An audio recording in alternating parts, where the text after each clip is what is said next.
Шымкентте адам өлтіру және бұзақылық дерегі бойынша күдіктілер ұсталды.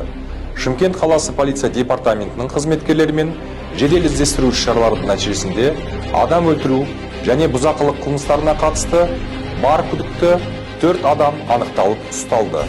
Күдіктілер уақытша ұстау изоляторына қамауға алынды. Қазіргі уақытта жедел іздестіру шаралары жалғасуда. 20 қаңтарда 40 жастағы ер адам пышақ жарақатымен көз жұмды, тағы бір азамат ауруханаға жеткізілді.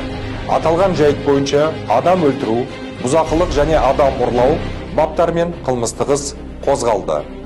Күдіктілерді анықтау, ұстау мақсатында полиция департаментінің барлық күштері мен құралдары жұмылдырылды.